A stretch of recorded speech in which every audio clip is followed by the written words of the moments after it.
Hello, beautiful people. I wanted to come on here and just do a little bit of a personal share about my healing journey and how it's been for me over this last few months. If those of you that follow me may have noticed, there was a massive lull, a big dip in my online presence from sort of September until a couple of months ago. And I think, some of you may know what that reason was.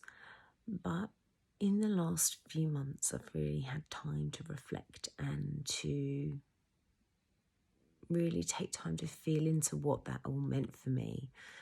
And this isn't even about me, like what happened in September. So let me go back for those of you that don't know.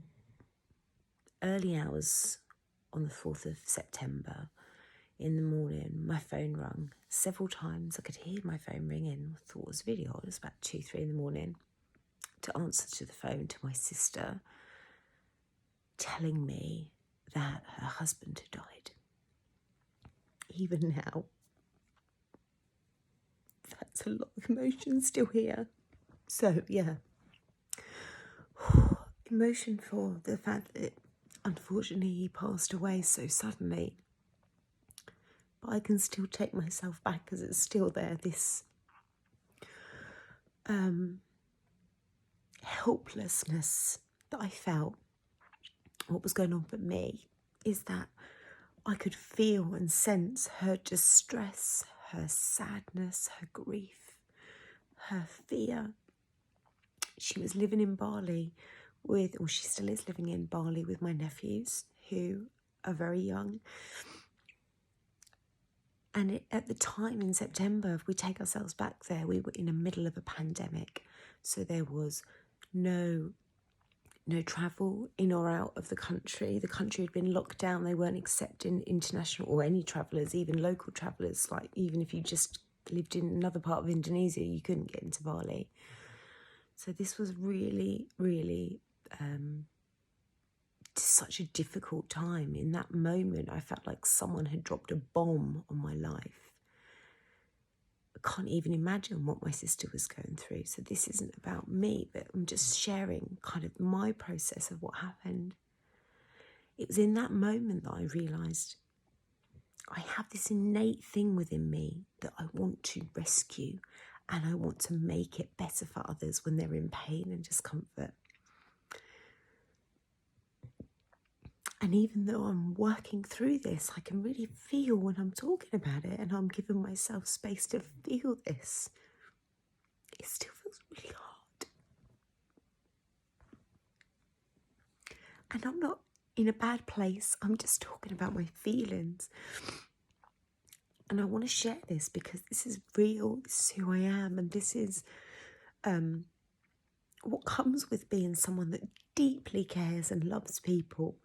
That when we see the people we love the dearest fall apart and find life difficult, all we want to do is wrap them up, rescue them, be that person that can just make it all better.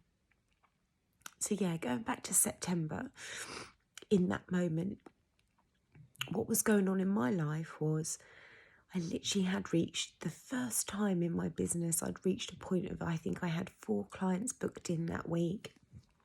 Additional, because I'm still working like 3 days a week for my job within the health visiting team. As a healthy child practitioner, I support families. So I, at the time, had a big caseload of families I was supporting. So I was working 3 days a week doing that. And then I had 4 of my own clients that were coming to my house that week. And the second this happened, I had to reassess what was going on in my life. I had to know that, emotionally, I felt so helpless. I just needed to get to my sister. That was not even up for debate. That's all I needed to do, is just get out there to my sister. And I literally had to cancel my clients. I cancelled work. I just went into automatic mode, contacted the embassy, was doing everything I could to try to get to Indonesia to be with my sister. And at the time, it was just impossible. I had a massive amount of support from her friends in Bali trying to help get me out there, because all they wanted for her was for her to have her family.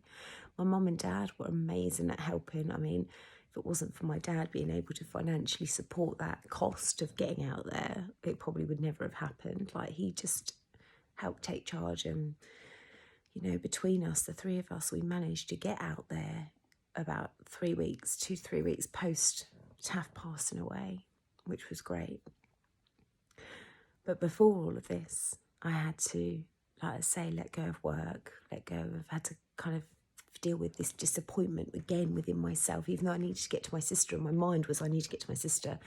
I had probably about 16 families I was supporting that I had to, my manager had to allocate to other people. I'd been on a journey with those families, supporting them. And that was hard to let that go, to know that I couldn't see it through. So I chose to do this, I know that. This was my choice, but that was, again, something I'm acknowledging that I had to let go of. I had a couple more wellbeing. I do monthly wellbeing workshops at the time for Suffolk Rape Crisis. I had to cancel those. I had to cancel my online and in-person women's circles. I had to cancel my 6-week Awakening Self program that I was running. I literally had to cancel all of that, and that's not even factoring in the most important people in my life, which was my husband, my boys, and my dog. I had to say goodbye to them. I didn't have to. That's a really bad way. I chose to say goodbye to them for 6 weeks, made the decision that my husband would be okay dealing with my teenagers, because at the time it was like, I'm at home and they don't even notice I'm here sometimes, because, you know, they're teenagers living their lives, which is absolutely fine. And I felt grateful that I was in that position, that my children were at the age where I could just, I knew they'd be okay with their dad. So anyway, off I go on the plane to Bali, leaving behind my life in the UK. And when I get there, just my heart, just nothing. I've grieved and I've lost, like in that year, it was the 4th grief I personally had experienced. But this is a different grief. Like, I was sad that Taff had passed away, but my grief was this inner empathy in me. I felt as an empath, I was really feeling my sister's connection and her loss, her sadness. And that just made me feel so helpless. I really, and I still do, just feel helpless. And then in those time that I was there, at first I had to spend 8 days in isolation before I even could get to my sister, because of what was going on with the quarantining. And that was time to be alone and to reflect and to feel what I was feeling. And in that time, I really found it hard to have a connection with my family at home. The time difference made it difficult. My husband was feeling quite, at the time, he's admitted now, felt a bit jealous that I was going over to Bali. I think he perceived that I was going to go off on a jolly, and he felt I didn't really give any consideration to him and the boys, which was so not the truth. And there was just a lot of me feeling like I had to try and manage everyone's expectations, and all I wanted to do was be there for my sister. And I found that so hard, but yet I did all I could to be there for her in those weeks that I was with her. So I was away for 6 weeks from home, and in that time, I think nearly every night I slept with my sister or my nephews, just being close to her, holding her, helping her with trying to figure out what her life is going to be like, just trying to help hold her in that space of allowing her to grieve. And though she didn't have 2 seconds to do so, because when someone dies in a different country to where you're born or where you sort of live, it's just, a lot of paperwork that's still going on months later. Trust me, it's just, she's lived in a different country. It's been a lot to deal with. And then leaving her and having to get on that plane to come back, knowing that she was there, that she couldn't just hop on a plane, because at the time you had to be immunised to travel. I mean, luckily I had been immunised. I was so anti-vaccine person. But because of my work, the universe kind of created that. I ended up having the vaccine. And had I not had it, I wouldn't have even got over there to her. So thank you, universe, for making that happen.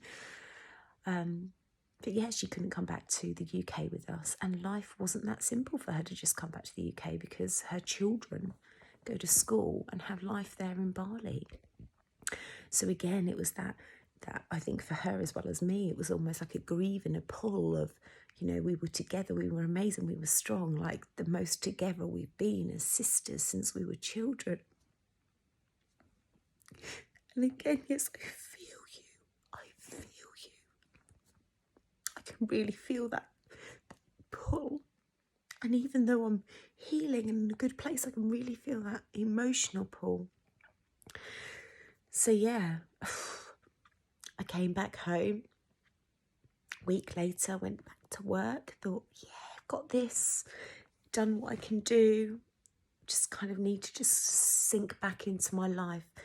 And I do support work, and I know better than that, but yet I felt I was invincible. I felt that I could bounce back, just pick up where I left off, and that wasn't to be. Within a few days, my marriage ended. Me and my husband chose to split up.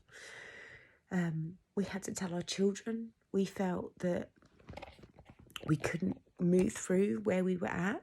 We had really barely spoken in the whole time I was away. I felt that he hadn't supported me. He felt like I'd abandoned him. And we were both coming at it from our own pain points. And I hadn't been with him at that point for like 8 weeks. And we had a week where he didn't live with me, moved out.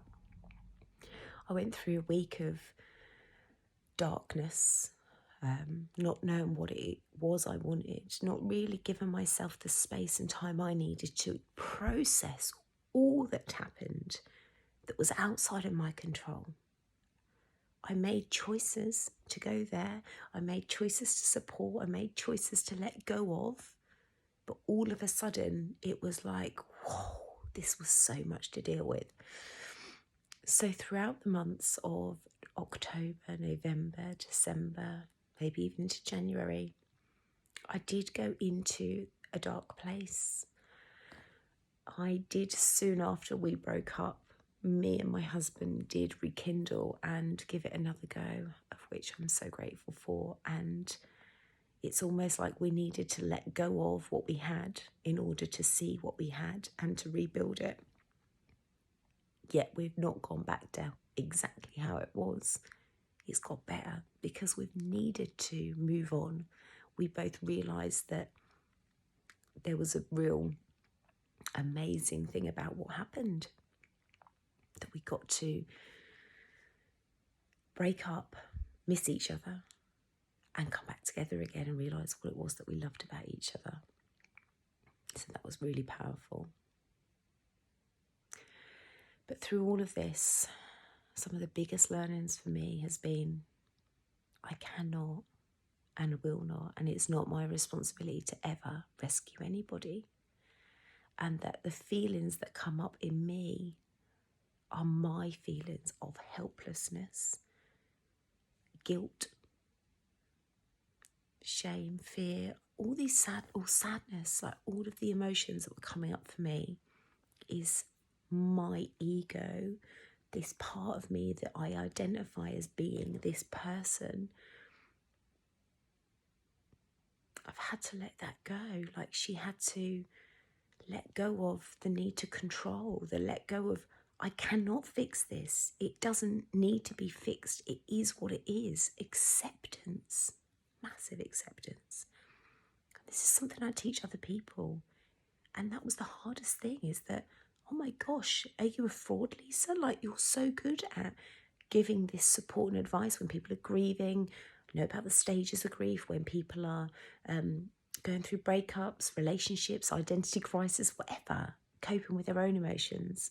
I'm great at giving that advice, but I was not doing it for myself. And it really did, at my detriment, take me into the darkest of places. But it was necessary. I had to be there. I had to feel this. I had to notice it about myself, because I've learned massively lessons, so many lessons, that I cannot sustain giving so much of myself. And in some ways, the way the universe worked,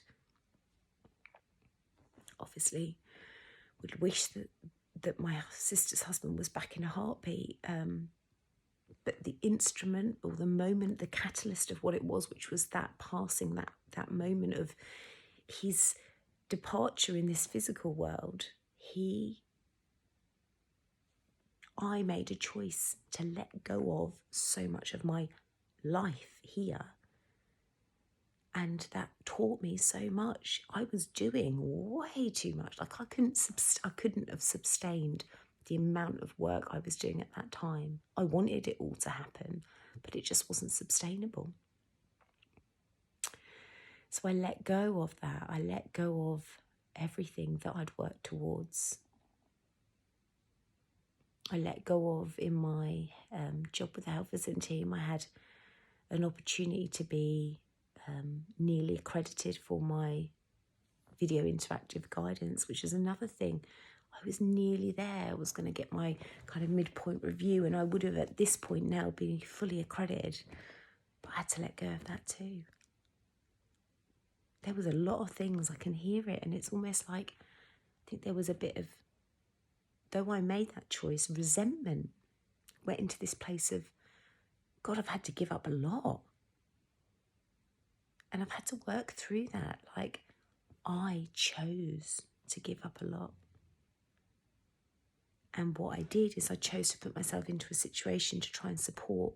And when I did, I know it was loved and received by my sister. But then I had to pull away from that, and I had to leave. And that helplessness, that feeling of abandoning her was so, my heart, even now, there's a real strong bond between me and my sister, and that feeling of not being able to support her the way she needs it has brought up a lot. But yeah, I've had to accept that we all have choices. So now she could travel, and she is going to come back to the UK in a couple of months' time, short term. But I've had to accept that she lives abroad and that I live here, and that's been hard. And when me and my husband split up, it was difficult to not be able to talk to her or talk to anyone about it. I felt guilty that I had a husband. My sister had lost hers, and yet I chose to break up with him. And then when we got back together and it was really good, I felt guilty that I had him, that I had this. So again, I know this was all of what's going on internally in my mind, all my stories, like, am I deserving enough of this? Should I have this? Comparing myself to what other people have. Should I be happy? And it's like, whoa, where did all this deep come from? But it was there, it was in me, and I hadn't brought it up into my awareness. And if I hadn't been aware of who I am and could sit with that, I think it would have presented itself in so many different ways in my life.